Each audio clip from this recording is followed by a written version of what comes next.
इस महाकुंभ में एक अमृत स्नान हो चुका है। ये अमृत स्नान महाकुंभ का पहला अमृत स्नान था, जो कि 14 जनवरी यानी मकर संक्रांति के दिन किया गया।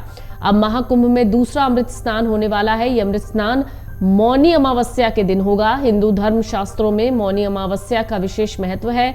हिंदू धार्मिक मान्यता कहती है मौनी अमावस्या पर स्नान दान करने पुण्य फलों की प्राप्ति के समान होता है।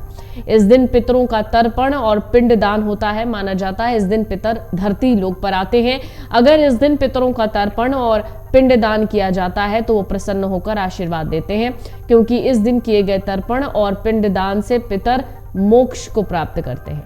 हिंदू धार्मिक मान्यताओं के मुताबिक मौनी अमावस्या के दिन मनु ने मौन रहकर गंगा में डुबकी लगाई थी। तब से ही साधु संत और श्रद्धालु इस दिन मौन साधना करते हैं और गंगा सहित अन्य पवित्र नदियों में डुबकी लगाते हैं, साथ ही दान करते हैं। ऐसे में मौनी अमावस्या के दिन महाकुंभ या किसी भी अन्य नदी में स्नान करें। अगर मौनी अमावस्या पर महाकुंभ या किसी भी अन्य नदी में स्नान के लिए पहुंचने में किसी वजह से आप असमर्थ हैं, तो घर में ही इन उपायों को करके आप महाकुंभ में अमृत स्नान के बराबर पुण्य कमा सकते हैं। हिंदू पंचांग के मुताबिक माघ महीने की अमावस्या मौनी अमावस्या कही जाती है। इस बार माघ माह की अमावस्या की तिथि 28 जनवरी को शाम 7:35 पर शुरू होगी। इस तिथि का समापन 29 जनवरी को शाम 6:05 पर होगा। ऐसे में उदया तिथि के मुताबिक 29 जनवरी को मौनी अमावस्या मनाई जाएगी। इस दिन इसका व्रत रहेगा। इसी दिन महाकुंभ में दूसरा अमृत स्नान भी होगा।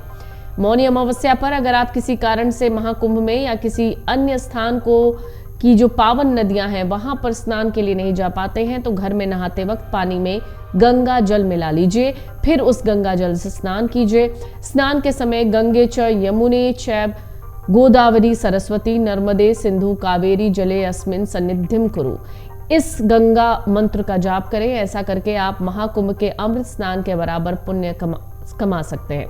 प्रयागराज महाकुंभ में लंगर, भाई लालो जी के कैंप में लंगर के लिए भारी भीड़ भी देखी जा रही है। हर दिन 8 से 10 हजार लोग लंगर के लिए आते हैं। अनुमान है 10 लाख से ज्यादा लोगों को इस कैंप से भोजन मुहैया कराया जाता है। लंगर के लिए पंजाब से बड़ी खेप में राशन आता है और आपको बता दें कि 50 से ज्यादा कुक लगे हुए हैं, यानी बड़े स्तर पर लोगों को यहाँ लंगर खिलाया जा रहा है। इसके साथ ही अगर किसी को स्वास्थ्य संबंधी परेशानी है तो उसके लिए दवा का भी इंतजाम फ्री में है। इन सब के बीच में सीएम योगी ने एक ट्वीट किया है। उन्होंने ट्वीट करके कहा है महाकुंभ का एक ही संदेश, एकता से ही अखंड रहेगा देश।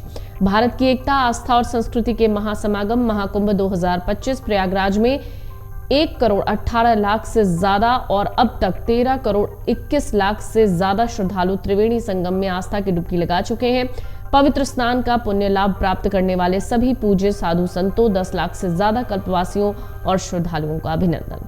तो फिलहाल महाकुंभ में एक और अमृत स्नान होना है। ये अमृत स्नान मौनी अमावस्या के दिन होना है। तो अगर आप भी इस अमृत स्नान में जाना चाहते हैं तो आपको इससे पहले अमर उजाला पर एक विशेष रिपोर्ट देखनी होगी। उस रिपोर्ट को देखकर आपको ये समझ में आ जाएगा कि आप अगर महाकुंभ यानी प्रयागराज संगम जाना चाहते हैं तो वहां जाने के लिए आपको कौन सी तैयारी पहले से करनी होगी और वहां पहुंचकर आपको क्या क्या करना होगा। अमर उजाला जीवांजलि के सारथी की मदद लें और महाकुंभ में स्नान जरूर करें।